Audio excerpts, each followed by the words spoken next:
Hello दोस्तों, आज की इस वीडियो में देखिए असदुद्दीन अवैसी ने CAA NRC के बारे में क्या बोला है। तो वीडियो को एंड तक देखिए और प्लीज़ इस वीडियो को लाइक और सब्सक्राइब करना ना भूलें। हम अपने वतन अजीज के लिए दुआ करें कि जो यहां पर एक जुल्म का माहौल पैदा किया जा रहा है मुसलमानों के खिलाफ, अल्लाह उन जालिमों के हाथों से अल्लाह इख्तिदार को छीन ले। जो लोग हमारी मस्जिदों को हमसे छीनना चाह रहे, अल्लाह तो उनसे इख्तिदार को छीन ले। जो अल्लाह हमारी मस्जिदों को वीरान करना चाह रहे, अल्लाह तो उनके मैलात को वीरान कर दे। जो लोग मुसलमानों को दबाने की कोशिश कर रहे हैं, अल्लाह इस मुल्क के मुसलमानों को उरूज दे और हक को कामयाब करे। मेरे भाई, ये फैसले वाली रात है और पूरे आजिजी और इनकिसारी के साथ अल्लाह से दुआ करना, पूरी रग़बत के साथ अल्लाह से दुआ करना। जिस तरह एक छोटा बच्चा, आपकी औलाद आपसे जिद करता है कि अम्मा मेरे को ये दिला दे, अम्मा मुझे दे दे। बेटा बाप से कहता है कि अब्बा मेरे को ये चीज चाहिए, तो अल्लाह से इस तरह से भीख मांगना है। अल्लाह की रहमत आज जोश में, अल्लाह जरूर मदद करेगा, मगर याद रखो कभी ना उम्मीद मत हो, कभी ना उम्मीद मत हो। हलाकू ने भी समझा था कि दरियाए दजल्ला को मुसलमानों के खून से लाल कर देंगे तो इस्लाम खत्म हो जाएगा। इस्लाम खत्म नहीं हुआ, हलाकू खत्म हो गया। लोग समझे थे कि हमको खत्म कर देंगे, नहीं होगा।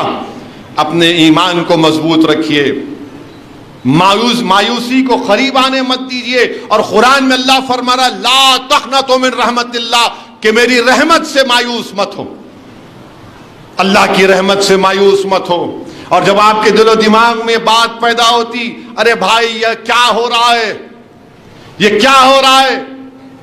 दिल्ली में मेहरौली में 600 बरस की मस्जिद को शहीद कर दिया गया, कब्रस्तान को शहीद कर दिया गया। इस बेदर्दी से कब्रस्तान को शहीद कर दिया गया कि कब्रों से कफन निकल कर आ गए, हड्डियां निकल कर आ गई।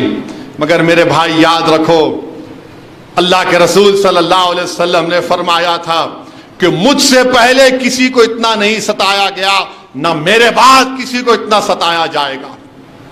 अपने ईमान को मजबूत रखने के लिए याद रखो कि ऊंट की उजड़ी रसूल अल्लाह सल्लल्लाहु अलैहि वसल्लम के जिस्म मुबारक पर डाली जाती थी, रहमतुल्लाह अलमीन सल्लल्लाहु अलैहि वसल्लम के जिस्म मुबारक पर, जिनके लिए जमीन और आसमान को बनाया गया।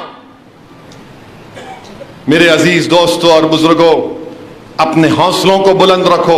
और हौसले कैसे बुलंद होते? किसी मुखर्रिर की तकरीर से नहीं, अल्लाह पे टूट भरोसा रखने से, रसूलुल्लाह सल्लल्लाहु अलैहि वसल्लम से बेपनाह मोहब्बत करने की वजह से। और हर सांस में अल्लाह का शुक्र अदा करो। याद रखो, हम अल्लाह का शुक्र जितना भी करे कम है। अल्लाह ने हमको सांस लेने का मौका दिया। दुनिया में हम और आप कब तक है किसी को नहीं मालूम, एक ना एक दिन तो जाने वाले हैं। जो यहां पर आएगा जाएगा मेरे भाई। ना फिरौन का इख्तिदार उसको जिंदगी भर जिंदा रख सका, ना नमरूद का इख्तिदार उसको जिंदगी भर जिंदा रख सका।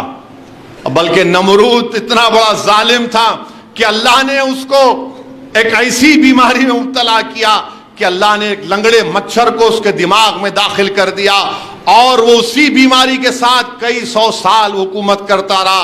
और नमरूद के दरबार का अदब यह था कि जो कोई नमरूद से मिलने आता तो उससे कहा जाता, बादशाह सलामत के सर पर तुमको एक बहरी मारना है। बिल्कुल था ये। और जैसा कोई मिलने आता बादशाह नमरूद, तो बोलता मार मेरे सर पे, कान बहरी है।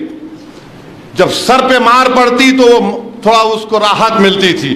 तो वक्त के नमरूद से भी यह हाल होगा इंशाअल्लाह ताला, वक्त के फिरौन से भी यह हाल होगा, याद रखो इंशाअल्लाह ताला। और ये हमारी सफ़ों में ये बीजेपी आरएसएस इन लोगों को तैयार कर रही है।